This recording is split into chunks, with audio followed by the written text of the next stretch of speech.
Ah, good times.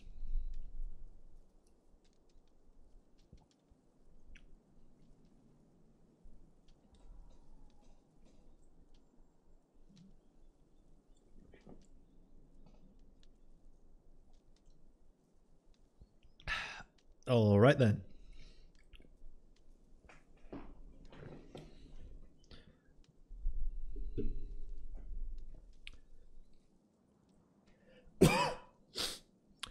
Let's get started. Hey guys, I'm Loony. This is the Banner Saga. So I'm going to be cracking on and playing some Banner Saga. It's epic quest full of daring do and joy. So let's get started. And I hope you enjoy the ride.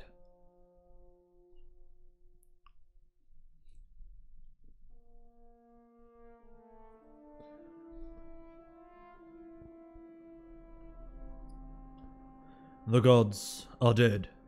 In their wake, man and giant survived through a tenuous alliance, driving black destroyers called Dredge deep into the northern wastes. Now, an era of growth and trade. Life goes on. Only one thing has stopped.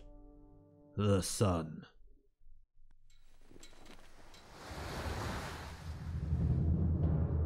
A stoic production.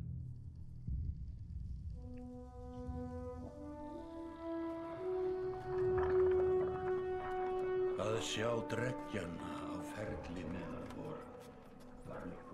It has been several long months on the road.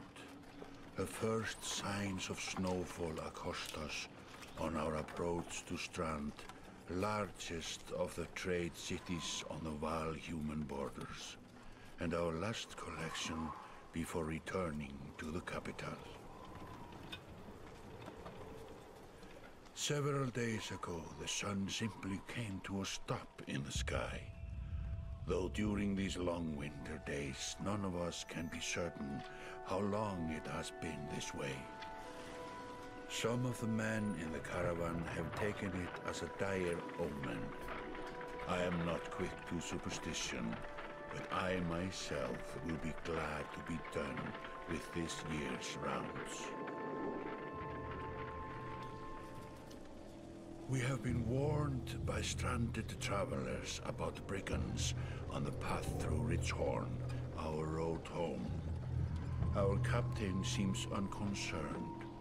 Perhaps he is as eager as I to be done here. We will rest here this day and inquire further when we speak to the governor.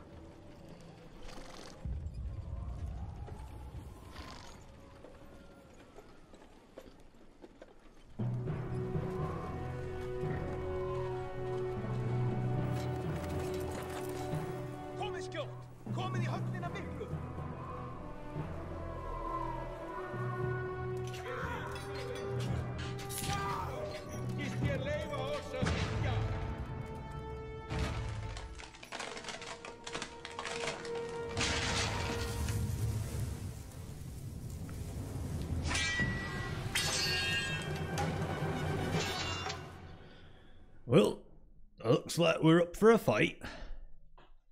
So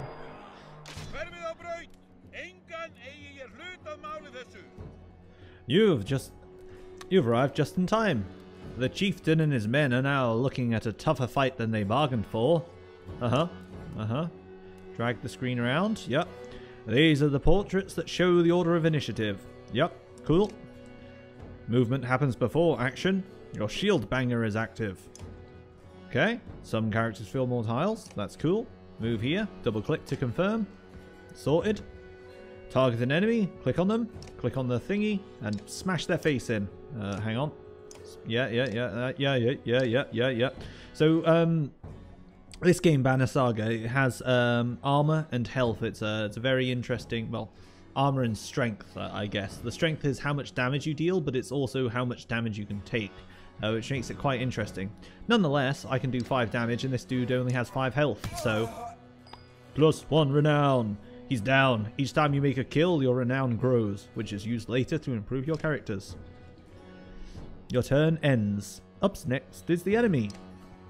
No! Despite being at full strength, the chieftain will do little damage against your shield banger's high armor. 1 damage. Now it's your warhawk turn. He's out of range. Ah, but you can use willpower to boost your movement. So willpower is like this special resource that you get, okay. Standard attacks only affect a single enemy. However, you have a special ability. Yeah. The Warhawk's Tempest allows him to slam multiple enemies at once. Hiya! Walk. Victory. Pillage. Ah, you made quick work of the chieftain's bodyguards. When there is only 1 enemy left, players enter the pillage mode. Each character moves in order. There are no more guaranteed turns. Okay. If you don't move on your turn, you regain 1 willpower. The chieftain will rest this turn. Ah, but I can also spend 1 willpower to exert myself. Aha! And thus, I have succeeded. The foe's lying dead at your feet. Oh yeah! Like a rabid wolf, that one. How did it come to this? We fool ourselves believing that peace will last.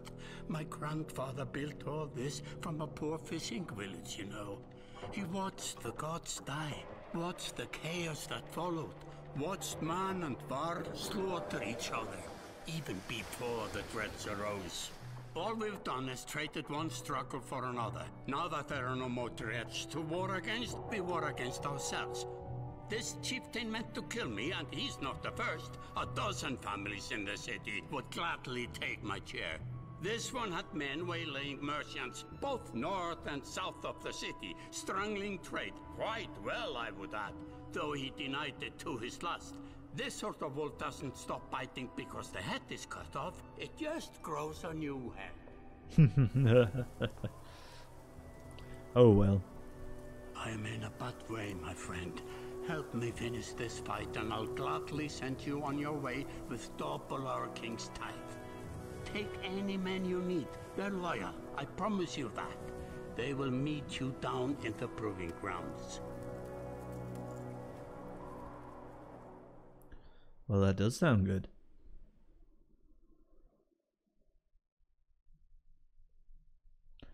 The sun has stopped. Chapter 1. So yeah, this game is it's a turn-based strategy, I guess, really. You get to command powerful units, level them up, and there's kind of decisions where you have to kind of go one way or the other. And I think the story really is, the story and the kind of interactivity with the story and the choices you can make is really one of the strong points of this game. Something I'm looking forward to getting into, and I'm glad you're along for the ride. You're approached by a familiar man who walks in step with you as you're leaving the Great Hall. He cuts to the chase. Eek, steward of Strand. I manage the governor's business. Ubin, isn't it? It is. The governor tells me you'll be giving us a hand. Seems a bit chaotic around here, Eek. It's been worse. We've got a lot of irons in the fire. What does he want, exactly? Scalflings that you didn't hack up in the Great Hall, scattered after you took out their chiefling. The governor just wants to make sure they stay down. I was hoping you'd join me at the marketplace by the docks. If there's anyone left to worry about, I know who can tell us. Okay, so we're rocking with Ubin. And this Eric fella, he's the steward of Strand, so he's probably going to show us where these scalflings are so we can crack their skulls. Let me handle this. Oh wait, no, sorry. Let me handle this. You meander through rows of open-faced houses, eroded stalls. Coloured canvases flap on a briny current. One man in particular blanches as you approach. Had, I'm not in the mood today. For a what? Talking to an idiot. The Scalfling's chieftain bled out about an hour ago, Had. So when you tell me what rattiness the rest of them crawled into, nobody's going to be trying to kill you this time. I don't talk to... They don't talk to me. I don't have the patience for this. Had sweats visibly, fumbling with some dirty trinkets on his table. Wait, just buy one of these. If everyone thinks I'm getting worked over every week, how am I supposed to know much? Just a little food money, yeah.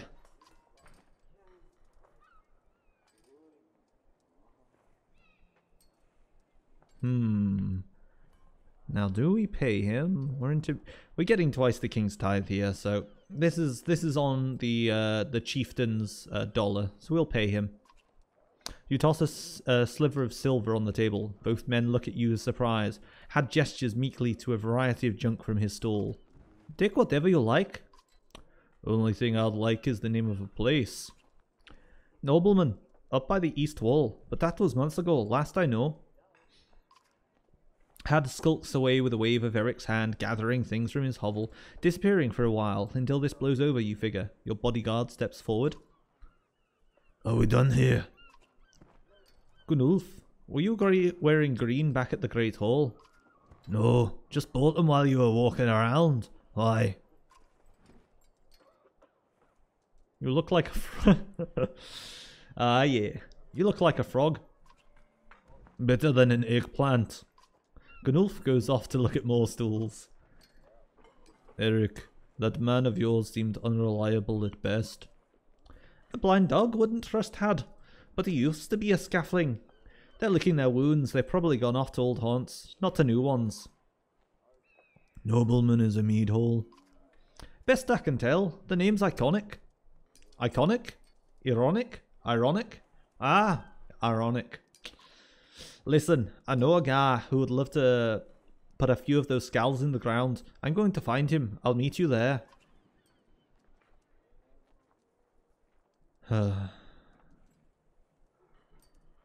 Shouldn't we have an approach of some sort? What a luxury. Come on, you've already mopped up worse today. Just make sure the governor remembers his promise. Double the usual tithe. I'll remind him. So we're getting the tithe for the king, I guess? For the Varl king, maybe?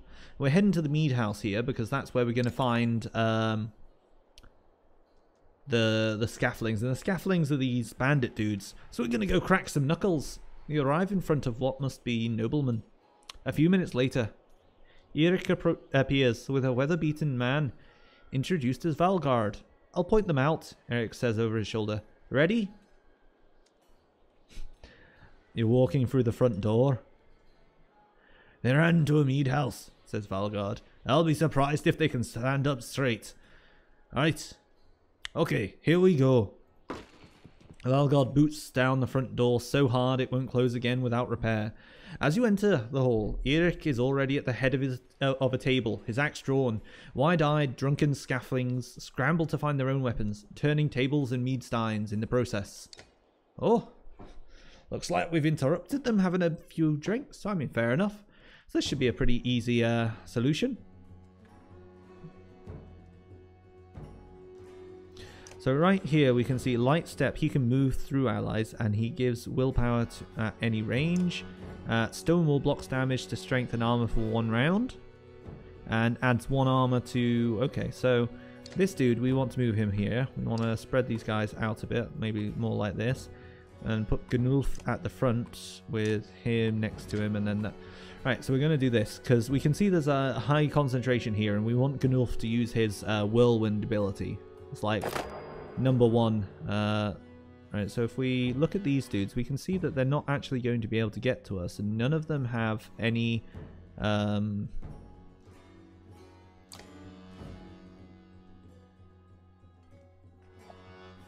of them have any ranged weapons, so we can kind of let them come to us for the moment. We can see that Eric Eric can move through his allies, so he can kind of sit here and end his turn. And we can see they'll start closing in, but as they close in, what they're really doing is opening themselves up to these attacks. As we can see right now, they can move, they can't get to us, and they're all kind of having to move one after the other. So this dude here will actually take a long while before it gets to his turn, and we can see it's going to go through the people that are up and ready to fight at the moment. So a bit of strategy here. Kick down the door and then wait a bit. For example, we could move right there, but then I don't think we'll be able to hit any of these dudes, because the next dude is this one. And then... oh, actually... doesn't look like any of them are going to be... okay. So, in which case, we can actually move here. Yep. Like so. And then just take this dude out. Because this dude has 6 health, and we can deal 9. Womp.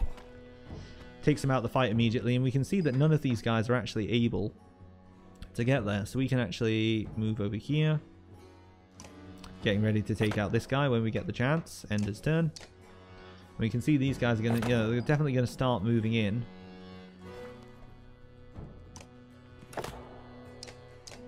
Because there's a lot of these dudes that have to move before they're ever going to really get a chance to get to us. Alright. So we're going to move over here. Make sure we got our kind of pinch zone. Oh, and then we can see Uben here. So who's this fella? Ah. Why can't we not move there? Shield wall, shield wall, shield wall. Ah, I don't understand that. We can't step to there.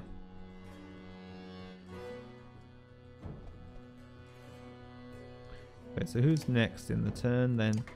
This dude. Okay, so then it turns to these guys. Okay, so we actually want to step over here, take out this guy. Alright, there we go. That's 2 of them down, and they haven't even managed to close us yet. Next guy to move, then the next guy to move, then the next guy to move. So none of these guys can actually hit us if we stay where we are. So let's stay where we are. No reason to push it just yet. We can see they have to close in. Next guy to move is here. And then, okay, so we actually want to go right here with you, because you can go through our allies. Okay. And then we see they're moving up here. And then next guy to move is actually here. So we could move here and take this guy out. Who's the guy after him? The guy after him will be able to move into our allies. So we need to start making the play here. So we want to break this dude's shield. So we can get a solid hit on him when the time comes. And there's some kind of shield walling going on here. But as we can see, we should be able to move here and do a spin. Oh, that actually hits our ally. Well, that's unfortunate. Very unfortunate. Okay. We can't do this face in. But we can see... okay. Okay, so we want to break this dude. And we can see... okay, so they're starting to close around Gunnulf here. It's actually great for us. So we can, on our turn, kind of, let's see, because this guy's going to move in. The only target he can get to is Gunnulf.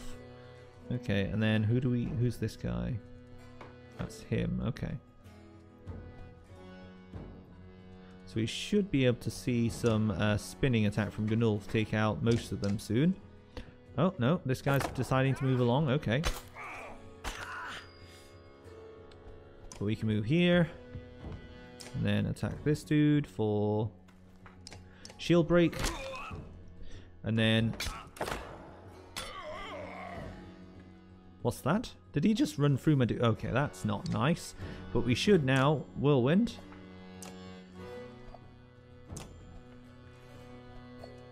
Oh, they've managed to spread out just enough, eh?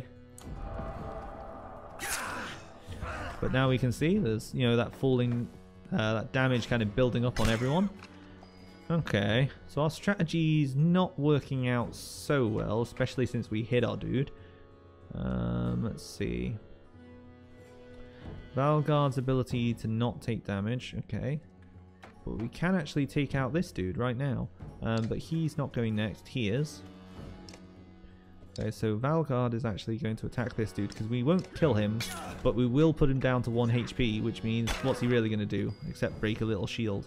We can see the next dude is this one. Which means we can actually move to there and hit that one for 2 damage. Which means he won't be able to do anything. So what we're trying to do here is just stop anyone from actually injuring our people, so the next spin attack can just do a job lot and kind of crush them all. This guy, we're actually going to do as much damage to him as possible because we want to get him nice and weak. See, now he's having to trade blows with armor. And then Gulnulf should be able to Tempest again and take out as many as he can. Swing. There we go. 3 renown on a single hit. That's a good one. And then they're shield walling together. However, it's not going to do enough. Who's next? Valgard? Okay, so Valgard can go here. Oh, actually, we can take this guy out, or we can hit that guy. Let's see, who's next? This guy is next. So, if we move here and take this guy out, we'll actually be able to... Oh, no. Take him out. There we go. We'll actually be able to pillage the last guy. So he gets 1 turn. And then we just kind of chortle on him all day. Like so. And then... No, move here. Yep. Yes! Victory!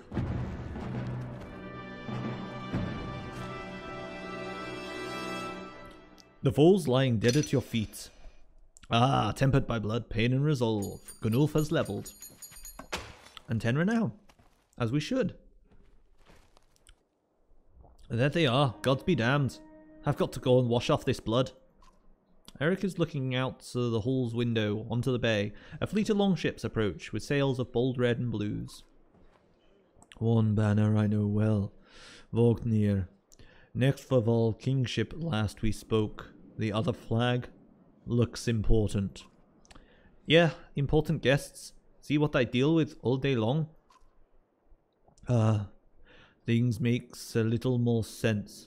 You'd hoped I'd have a stake in saying everything's fine here when the royal guests arrived. Not me, the governor. Now I have to make sure there are no rotting bodies or pool of entrails sitting in the great hall before they come by. Can I ask one more favor? What is it? If you happen to stall our guests down at the docks, I wouldn't object. Maybe I will. Eric and Valgard hustle from the mead house. To his credit, Eric tosses the barkeep a spar of silver for the mess. You give him an apologetic shrug, and go to greet the new arrivals down at the docks. Oh yeah! And we can see here are the ships arriving. So Vognir is the next for the kinship of the Val. So that means he's what, the prince essentially. And there's another fleet there that we don't recognize the banner of. Vognir.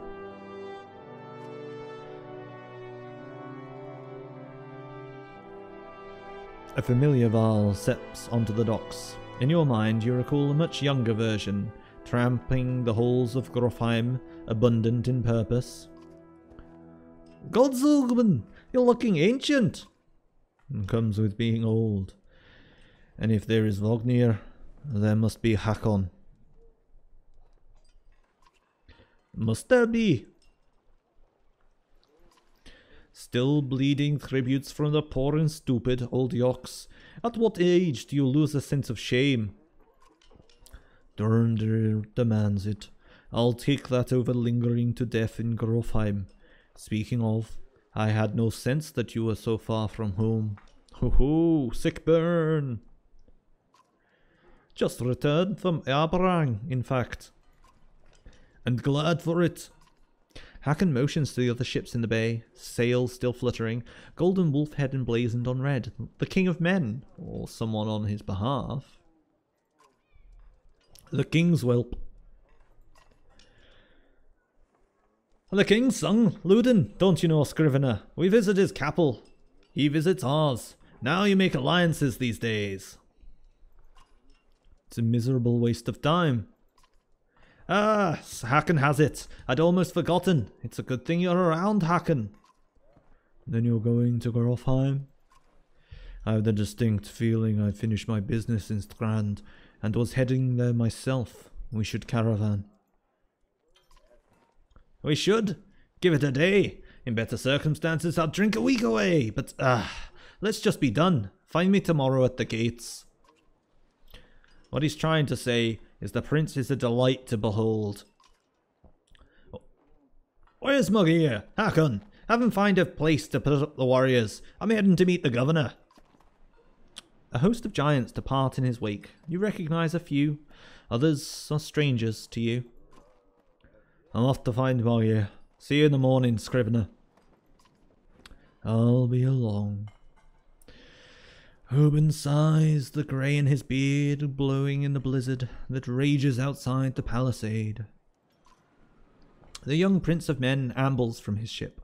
He brushes off his tunic, scanning the beach with low eyelids. Loudon looks, for all the world, the sort of a boy who grew up pulling the legs from spiders. The long road back to Grofheim should be more interesting than most years, you think? Oh, Loudon. Loudon. Weariness suddenly settles in and you chuckle to yourself about what an odd day it has been. One of the governor's men at the Great Hall could find you a place to sleep.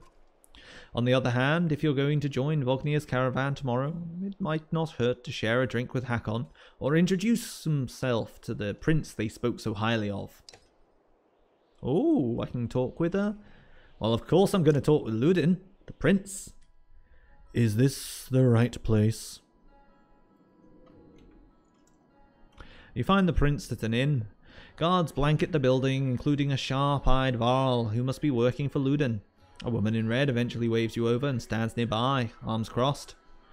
Greetings, Prince Loudon. Yes? You're with Vognir. I don't remember you. Not exactly. I've known Vognir a long time. I'll be joining you back to Grofheim with my guards. Loudon looks up for the first time. The woman does not react. Why? I work for the king, carrying tithes to the capital. We crossed by chance. Oh, a tax collector. Fine company. What do you want? Just to introduce myself. You collect taxes and work for the Varl territories? A true pleasure. This Loudon fella needs his legs ripped off by the sounds of things. Yes. An awkwardness hangs in the air like a thick fog. You take the opportunity to depart. Wow. Wow. Absolute joke. Let's go speak with Hakon. Scrivener. You find Hakon in a mead house surrounded by other Varl. Strand is no stranger to Varl, but rarely sees this many. Hakon waves you over. Went straight for a flagon. Vognir's the one who agreed to pass up a drink. I wasn't invited to the governor's hall anyway. You already missed the massacre. Every year I make the rounds collecting taxes. Every year it's the human settlements that give me trouble. No surprise. What this time? When I got there, the Great Hall was already full of bodies. We added a few more. Ha! Humans! I guess if I only lived as long as a Yoxfart, I might be desperate to make something of myself too. It's not too long to start trying. It's not too late to start trying, Hakon. Hakon lets slip a low chuckle. Any Varl could recount his deeds, known as he is for cutting a sway through Dredge at Vognir's side in the Second War, and regularly since then. I'm down here a glorified bodyguard. You might have a point.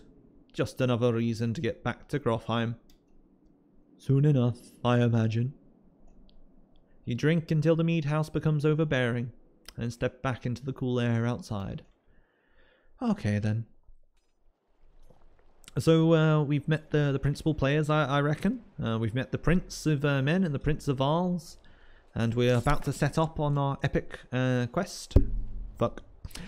Out into the midday noon, where the sun hangs high overhead, always. At dawn you're awoken by a delivery of goods. At least you think it's dawn. Damn hard to tell with the sun that never moves. The governor's crest adorns the supply leathers. All there, just as promised, to your mild surprise. You wonder if Eric had anything to do with that.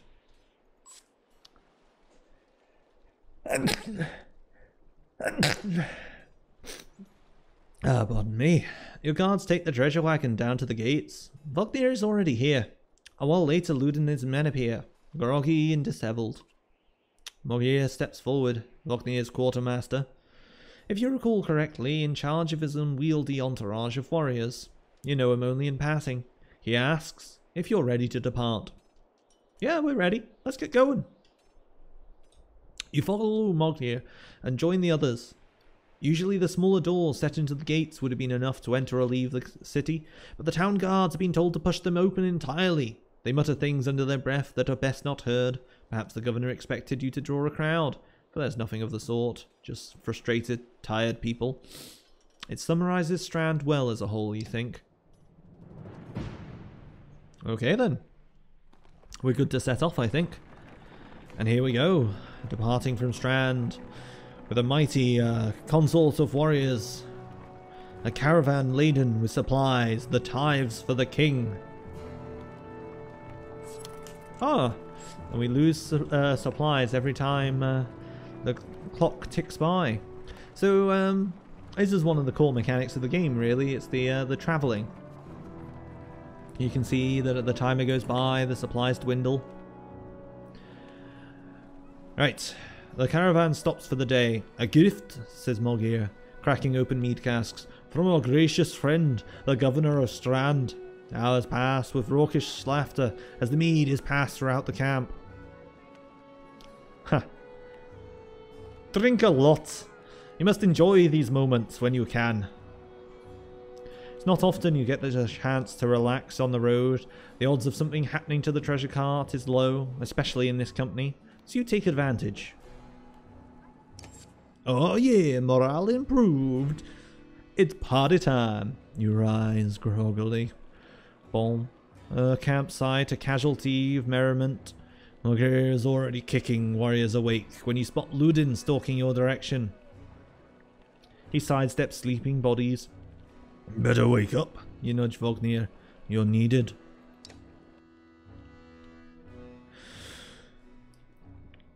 Ah, it's Ludin. Always a pleasure. You look well rested. Vognir releases a caged yawn and receives a hard-eyed stare in return. How long to Grofheim? Ha! We're only 2 days out of Strand, you know. Come, I'll show you a map. Ooh, do we get to see a map? Oh yeah, map time. Okay, this is the map of the world. You can explore by dragging your mouse around, whoop, whoop, whoop, whoop, whoop, and using the mouse wheel to zoom. Yep, that's cool.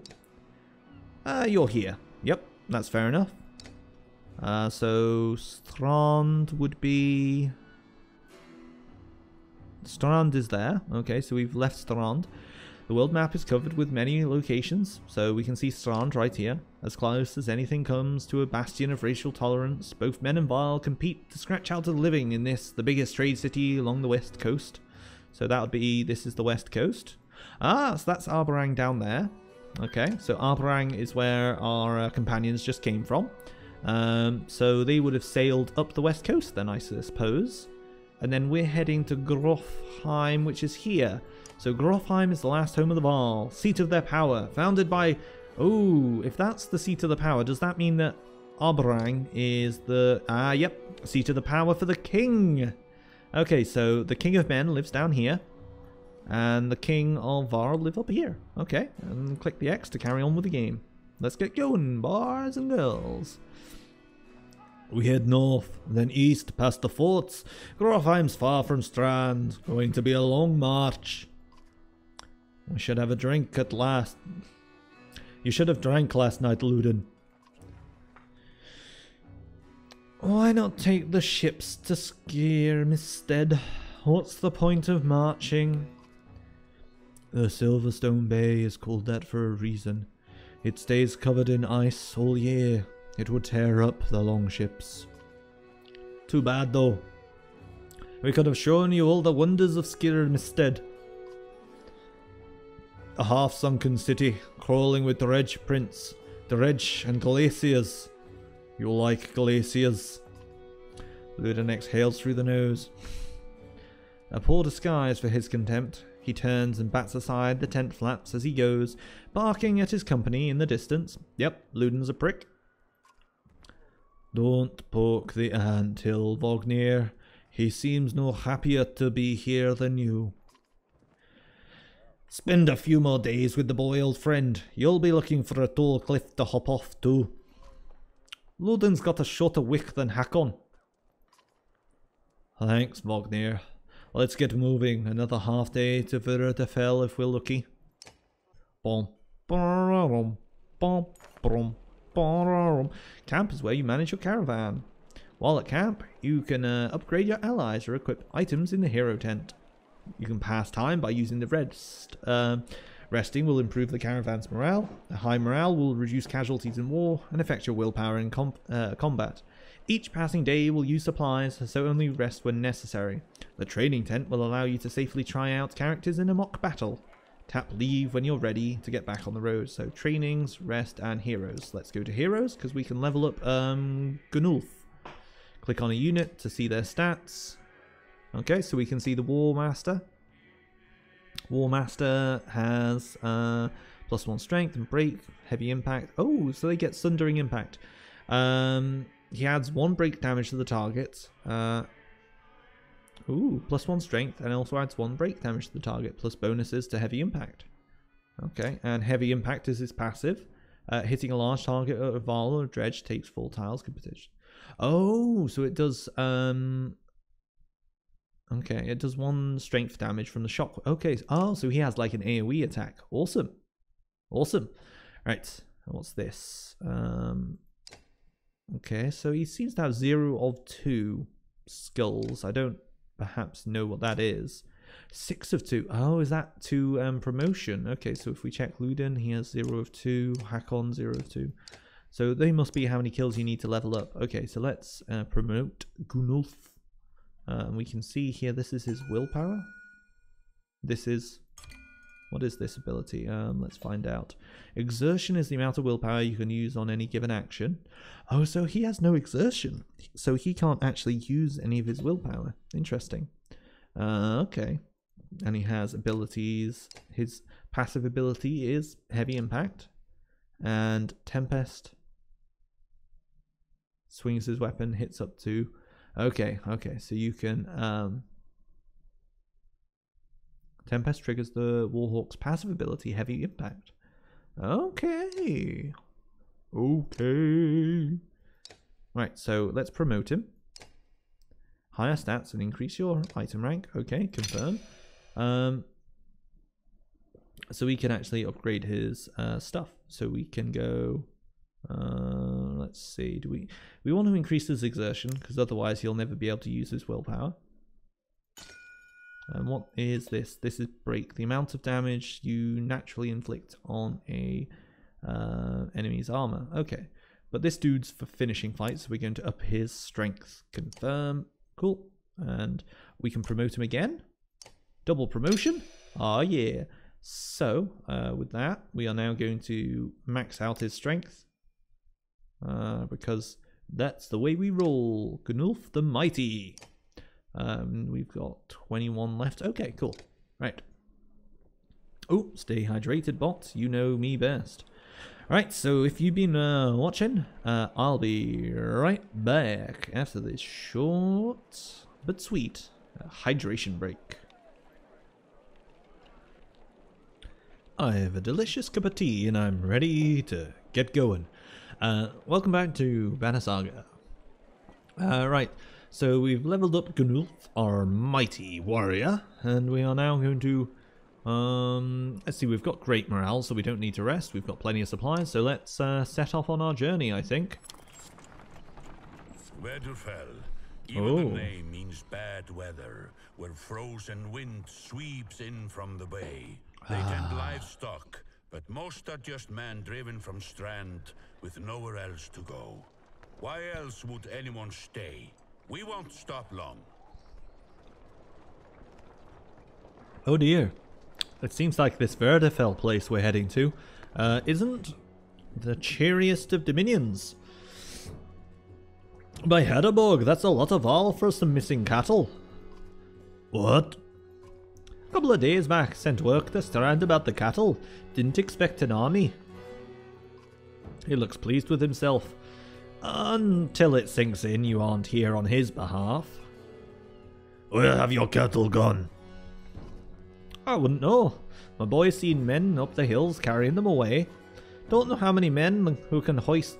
I don't know many men that can hoist a cow by himself. Scaffings out here, maybe. Could they have Varl working for them? Not from what the governor told me. I'm going to take a look around and get the camp set up. The peasant spits, his eyes anxiously darting about as the caravan sets up tents. We'll be here no more than a day. There's silver for any food you got. Ha! For hundreds of Varl? Are you serious? Whatever you're willing to sell. You're thinking of squatting? Not enough room for a couple hunters here. Forget hundreds of... Shut up. Hear that? Where's Luden? It's faint. Sounds like fighting and something else. Hakon takes off at a run. Oh, is Luden in a bit of trouble? Oh, let's go find him, shall we? Oh. Clicking on any tile will automatically make a path, but you can set waypoints. Now select the next waypoint. This is Austin. Okay. So you can set little waypoints, that's cool. Spearmen can attack diagonally and up to 2 tiles away. Click the top right banner to compare your stats with the enemies.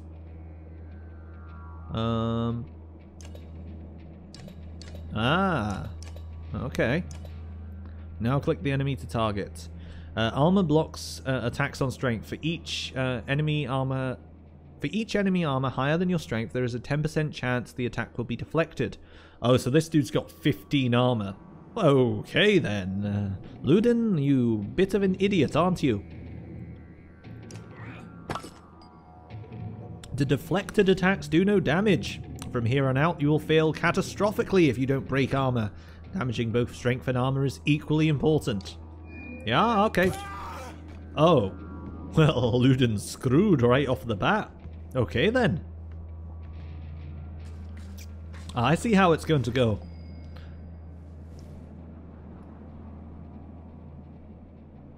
Oh. Okay, so we actually get more willpower because of our high caravan morale. Okay, and can we see... Okay, sundering impacts, heavy impacts. Okay.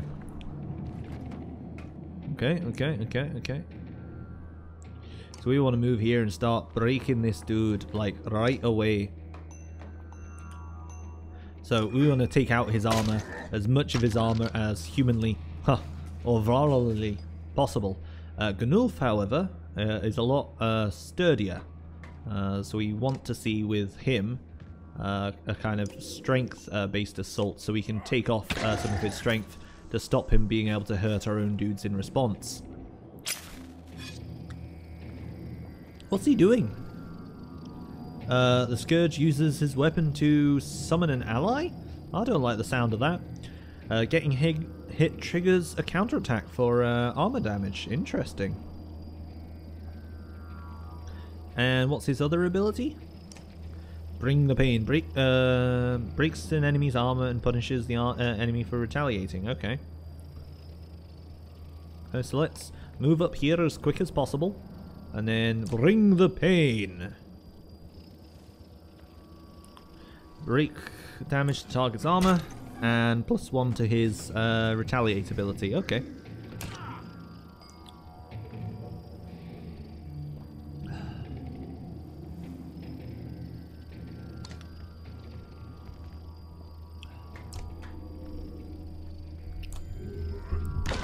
So this should, yep, hit that guy as well. Okay. And we can see Bring the Pain is returned, and then this should be enough to, yep. Okay, so we can kill the Scourge. What's this thing called? The Dredge Brute. There we go. Solid hit. Whenever an enemy falls in battle, you gain a willpower star. Using it will power the active, okay. Oh, so we can actually, okay. So we can power up the horn and use the horn to help whoever we've got rocking about. Awesome. Well, that is hunky-dory. We actually want to break this dude's shield because we can see he has a lot of it. Which, ooh, 5 down. That means, yep, we should be able to kill him with Gnulf. We don't need to use the willpower there. Victory! Oh yeah, your renown grows. Oh boy, oh boy, oh boy. We truly are the greatest. You trying to get yourself killed, Ludin? What are you doing? I was trying to get a shot in between the plates. You never seen a dredge before, boy. What kind of idiot? Break their armor first. Where did they come from? We didn't even see them, they were just there. Haken goes to where Vognir lies face down. The future Val King lies motionless, aside from a spreading pool of blood. Wonderful. The Val King is dead. Well, the Val Prince, I guess, is dead already. Vognir is dead. Oh.